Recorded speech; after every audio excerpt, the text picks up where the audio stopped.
नमस्ते बच्चों, आप सभी का हार्दिक स्वागत और अभिनंदन है। बच्चों, आज हम कक्षा 12 के हिंदी साहित्य विषय के लिए छंद पढ़ेंगे और आज का हमारा जो प्रकरण है वह रहेगा छप्पई छंद। कौन सा छंद है? छप्पई छंद हम पढ़ेंगे। छप्पई में आप इसके शीर्षक से ही अंदाज लगा सकते हैं कि छह पैर। छह पैर मतलब जिसमें छह पद हों, माफ़ कीजिएगा, छह चरण हों, वो क्या होता है? छप्पई छंद होता है। तो इसकी पहचान या इसके लक्षण इस प्रकार से हैं, आप ये लक्षण याद रखेंगे ताकि बोर्ड की परीक्षा में जो प्रश्न पूछे जाते हैं वो या तो खालिस्तान वाले या चयनात्मक प्रश्न होंगे एवैध वाले, तो आप इसमें से और एक पंक्ति पूछी जाती है तो वहाँ से आप इसका सीधा जवाब दे सकें। देखते हैं पहली पंक्ति से ही इसका अर्थ देखते हैं कि किस प्रकार से हमें और प्रश्नों के जवाब देने हैं, उसके लिए तैयार हो जाएं। तो यह पहला इसका लक्षण है, यह विषम मात्रिक छंद होता है। तो पहली विशेषता क्या है इसकी? यह विषम होता है। और दूसरी विशेषता इसकी, यह मात्रिक छंद होता है। इसमें कुल 6 पंक्तियाँ होती हैं। कितनी पंक्तियाँ होती हैं? 6 पंक्तियाँ। इसकी प्रथम 4 पंक्तियाँ रोला छंद की होती हैं। मतलब कुल कितनी पंक्तियाँ होती हैं? 6। और 6 में से ऊपर की 4 पंक्तियाँ किसकी हो गई? रोला छंद की, जिनमें 24-24 मात्राएँ होती हैं। कितनी मात्राएँ होती हैं? 24-24 मात्राएँ होती हैं। अगला, अंतिम 2 पंक्तियाँ, मतलब आपने अभी बात की थी कि इसमें कुल मिलाकर 6 पंक्तियाँ होती हैं।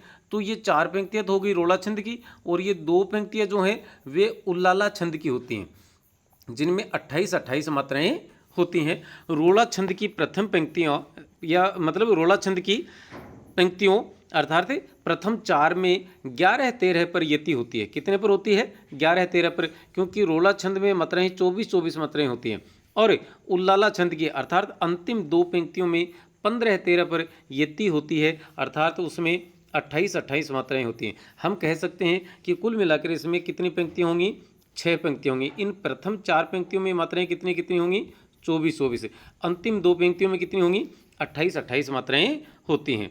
कहने का अर्थ है कि छप्पई छंद रोला और उल्लाला के संयोग से बना है। इसको याद रखने का एक बड़ा महत्वपूर्ण सूत्र है, जिस सूत्र का नाम है छप छप रों। अर्थात छप्पई छंद में रोऊं, रो से रोला और ऊ से उल्लाला। तो रो से क्या बना दिया हमने? रोला छंद, और ऊ से बना दिया उल्लाला छंद।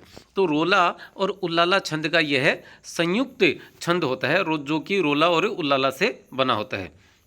देखते हैं इसके उदाहरण में देखेंगे तो पहली जो 4 पंक्तियां हैं वे पंक्तियां रोला छंद की हैं, जिनमें 24-24 मात्राएँ पाई जाती हैं।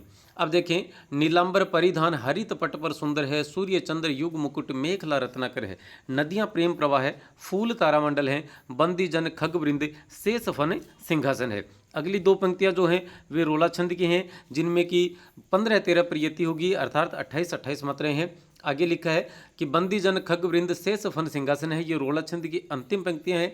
आगे वाली 2 उल्लाला छंद की हैं। इसमें लिखा है कि करते अभिषेक पयोध हैं, बलिहारी इस वेश की, हे मातृभूमि तू सत्य ही, सैगुण मूर्ति सर्वेश की। आप इनमें मात्राएं स्थापित करके देखेंगे तो इन 2 पंक्तियों में कितनी कितनी मात्राएं मिलेंगी? 28-28। ऊपर वाली 4 पंक्तियों में कितनी कितनी मात्राएं मिलेंगी?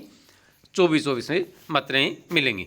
अगला एक उदाहरण और देख लेते हैं कि होता जिनको व्यसन बात कोरी करने का, सीखे हो जो पाठ न गुरु से डरने का, जिनको किंचित खेद न हो जीने मरने का, सतपथ से हो स्वप्न न पग पीछे धरने का, मातृ प्रेम वश ठान ले जो कार्य क्षेत्र प्रदेश की, है फिर उनके हाथ में ही स्वाधीनता स्वदेश की। तो इस प्रकार से ये रोला छंद के माफ़ कीजिएगा, ये हम कह सकते हैं कि छप्पई छंद के उदाहरण 2 आपके सामने रखे, और इसके ठीक पहले हमने क्या रखे थे? इस छंद की जो पहचान है, उसके जो लक्षण है, वो लक्षण यहाँ पर आपके सामने रखे थे। तो चलिए आज के इस वीडियो में फ़िलहाल इतना ही। नमस्ते, धन्यवाद, जय हिंद, जय भारत।